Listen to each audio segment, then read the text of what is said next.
नमस्कार। पिछले कुछ दिनों से सोशल मीडिया पर एक ही बात चल रही है, यूजीसी। लेकिन सच ये है कि काफ़ी लोग विरोध प्रदर्शन कर रहे हैं, मगर एग्जैक्ट प्रॉब्लम क्या है ये ज़्यादा लोगों को पता ही नहीं है। आज देश में एक अजीब सा माहौल बना दिया गया है। बोला जा रहा है यूजीसी का नया नियम एससी एसटी को स्पेशल पावर देंगे और जर्नल के खिलाफ केस हो जाएगा। मगर सच क्या है? नमस्कार, मेरा नाम है आलोक पांडे। तो किसी कंक्लूजन पर पहुंचने से पहले इस वीडियो को एंड तक जरूर देखिएगा, क्योंकि ये वीडियो किसी जाति के खिलाफ नहीं है, सिर्फ फैक्ट पर बेस्ड है। मैं आपको बताऊंगा यूजीसी क्या है और ग्राउंड रियलिटी क्या है यूजीसी के नियम को लेकर, और देश में इतना विरोध प्रदर्शन क्यों हो रहा है।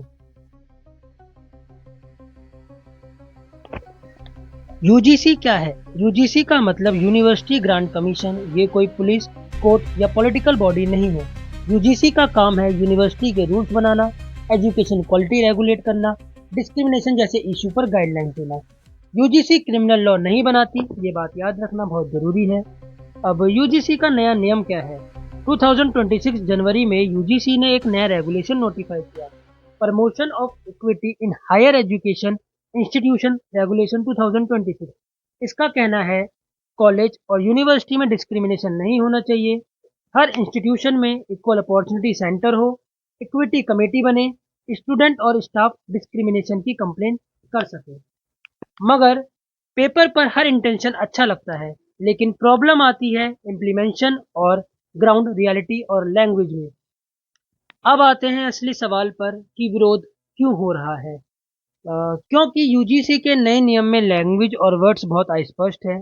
वर्ड्स जैसे implicit discrimination, hostile environment, social exclusion, इनकी क्लियर डेफिनेशन नहीं दी गई।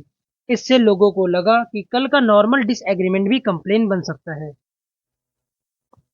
विरोध का दूसरा रीजन कि फॉल्स कंप्लेन के अगेंस्ट क्लियरिटी नहीं है। रूल्स में ये साफ नहीं लिखा गया कि अगर कंप्लेन झूठी निकलती है तो कंप्लेन करने वाले पर क्या एक्शन होगा। यहीं से जनरल कैटेगरी में और ज्यादा इनसिक्योरिटी आई। विरोध का तीसरा कारण कि प्रोटेक्शन वन साइडेड दिखी है। रेगुलेशन में बार बार लिखा गया SC, ST, OBC, minority, PWD, मगर जनरल कैटेगरी का नाम वनरेबल ग्रुप्स में नहीं आता। इसलिए परसेप्शन बना कि इक्विटी सिर्फ कुछ लोगों के लिए है।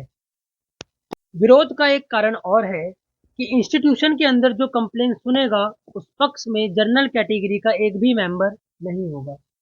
अब बात करते हैं कि एससी एसटी स्पेशल पावर वाले क्लेम का क्या सच है।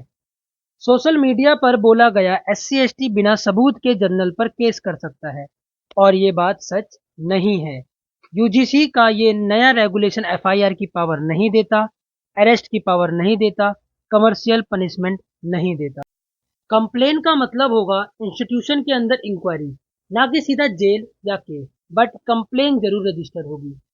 क्रिमिनल लॉ पार्लियामेंट बनाती है, ना कि यूजीसी। फिर जनरल कैटेगरी में इनसिक्योरिटी कहाँ से आई? इनसिक्योरिटी आई क्योंकि गवर्नमेंट ने टाइम पर सिंपल एक्सप्लेनेशन नहीं दी। सोशल मीडिया ने आधी बात को पूरा सच बता दिया और लोगों का गुस्सा पॉलिसी से हटकर जाति पर चला गया। यहीं से डिवाइड एंड रूल का गेम स्टार्ट होता है। मगर जनरल कैटेगरी का कंसर्न वैलिड है, बिल्कुल वैलिड है। जनरल कैटेगरी हाईएस्ट कंपटीशन झेलती है, लीस्ट सेफ्टी नेट होता है। इसलिए जब कोई रूल अनक्लियर होता है तो इनसिक्योरिटी होना नेचुरल होता है। गलत सिर्फ यह है कि इस इनसिक्योरिटी को जाति के खिलाफ मोड़ दिया जाता है। अब यूजीसी के नए इक्विटी नियम किसी जाति के खिलाफ नहीं है, लेकिन पुअर ड्राफ्टिंग और लैक ऑफ सेफगार्ड्स ने कंफ्यूजन पैदा की। आपके असली सवाल ये होने चाहिए, फॉल्स कंप्लेंट पर क्लियर एक्शन क्यों नहीं, ड्यू प्रोसेस क्यों क्लियरली नहीं लिखा गया, और स्टूडेंट से पहले बात क्यों नहीं की गई। जब तक हम सिस्टम से सवाल नहीं पूछेंगे तब तक हम एक दूसरे से लड़ते रहेंगे। लड़ाई जातियों के बीच नहीं, लड़ाई स्टूडेंट और एक कंफ्यूज्ड पॉलिसी के बीच है। मगर लास्ट में एक चीज बोलूंगा कि अगर आपने नोटिस किया होगा कि यूजीसी के नए नियम के जरिए ये कास्टिज्म का शब्द और डिस्क्रिमिनेशन में बढ़ावा उसी जनरेशन, उसी यूथ में डाल रहे हैं जो कॉलेज और यूनिवर्सिटी में एक साथ उठते हैं, बैठते हैं, खाते हैं और खेलते भी हैं और देश को आगे बढ़ाते हैं। क्योंकि ये जानते हैं कि अगर ये स्टूडेंट कम्युनिटी, ये यूथ अगर एक साथ मिल गए, कास्ट में नहीं बटे, तो ये सत्ता भी पलट सकते हैं। और उसी पावर को कमजोर करने के लिए यूजीसी जैसा नया नियम लाकर ये डिवाइड एंड रूल जैसा गेम खेल रहे हैं। और वीडियो खत्म करने से पहले एक बहुत इंपॉर्टेंट अपडेट सुप्रीम कोर्ट ने दिया। सुप्रीम कोर्ट ने यूजीसी के प्रमोशन ऑफ इक्विटी रेगुलेशन 2026 पर अभी टेम्परेरी रोक लगा दी है। कोर्ट ने कहा है कि इन रूल्स की लैंग्वेज कुछ जगह अस्पष्ट है और मिसयूज का रिस्क हो सकता है। इसीलिए सुप्रीम कोर्ट ने कहा, जब तक पूरी हियरिंग नहीं होती 2012 के पुराने यूजीसी रूल्स ही लागू रहेंगे। इसका मतलब यह है कि अभी तक यूजीसी का रूल्स इम्प्लीमेंट नहीं हुआ है। अभी कोई नया रूल फोर्स में नहीं है, किसी को कोई पावर नहीं दी गई है और कोर्ट खुद क्लियरिटी और सेफगार्ड मांग रहा है। और अगर सुप्रीम कोर्ट खुद क्लियरिटी और सेफगार्ड मांग रहा है तो हम स्टूडेंट का सवाल पूछना बिल्कुल जायज़ है। अगर आपको लगता है कि एजुकेशन जैसे सीरियस इश्यूज पर बात शांत दिमाग और फैक्ट के साथ होनी चाहिए तो इस वीडियो को लाइक कीजिए और कमेंट में अपनी राय लिखिए, क्योंकि डिबेट से ज़्यादा मुद्दा है उसको समझना। और इस वीडियो को उन लोगों तक शेयर कीजिए जो सिर्फ हेडलाइंस नहीं पूरा सच जानना चाहते हैं।